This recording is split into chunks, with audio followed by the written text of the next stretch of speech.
Hey everybody, it's Debbie O'Neill of Scrap Me Quick Designs in the Let's Learn Cricut Explorer Facebook group, and I have a tip for you today on working with your print and cut files and how to kick them up another notch so that you can use them on your projects. Now, I'm working on my granddaughter's 4th birthday is this coming weekend, and she is all about mermaids and Ariel this time.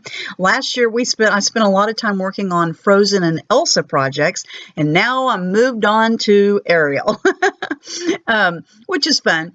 Anyway, so she made a special request that I make her some toppers for her cupcakes, and she wanted some to be Ariel and some to be mermaid tails. So I will show you those here in a minute and explain to you how I made those. And then I decided that on the top of her cupcake stand, I wanted to add something to the top of that for her birthday. And this is my little granddaughter who loves all things glittery and shiny, and I have no idea where she got that from. Ha ha ha. She definitely takes after me in that regard. Anyway, so I didn't want to just do a regular print and cut image for her.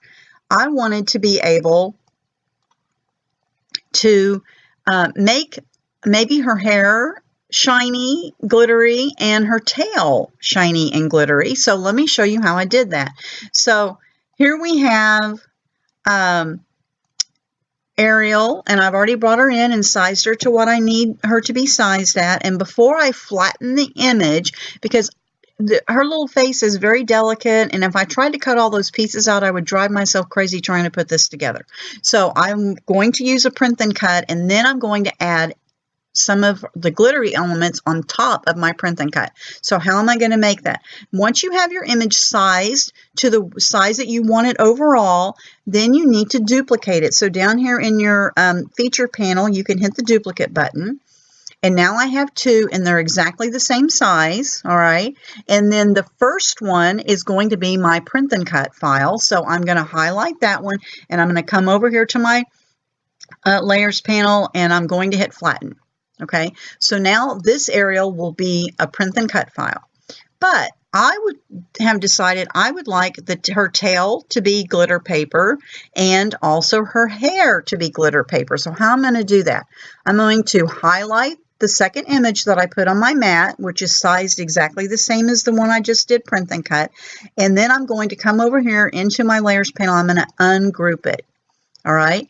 And this is the piece that I envision I'm going to cut out of glitter paper and her hair. So I'm going to move these two off, and the rest of this I'm just going to get rid of.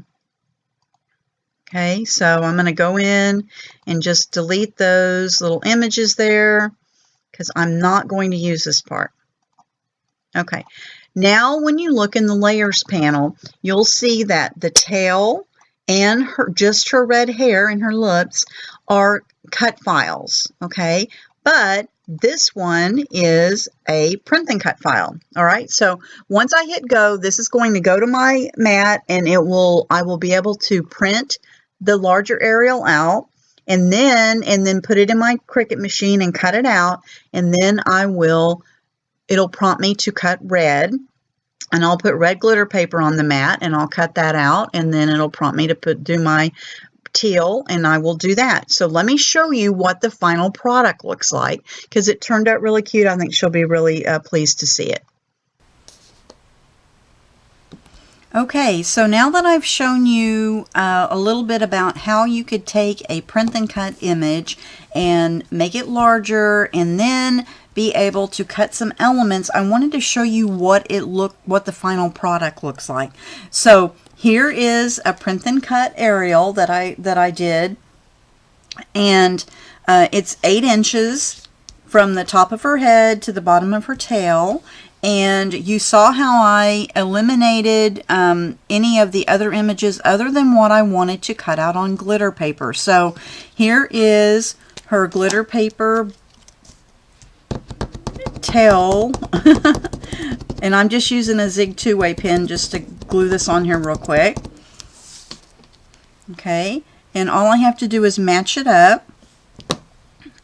And I'll show you how special it makes it look when you just take a little bit of time. You can still not have to go into a lot of detail on putting together images, but if you'll just pop a few images on the print and cut images that you're doing, and cut them out as some kind of specialty paper just to add a little bit more interest.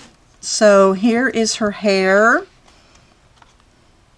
So I still get the advantage of this being very quick for me to do it. However, my little granddaughter likes glittery stuff like her Nani, and she would expect this to have glitter on it. So of course I had to oblige.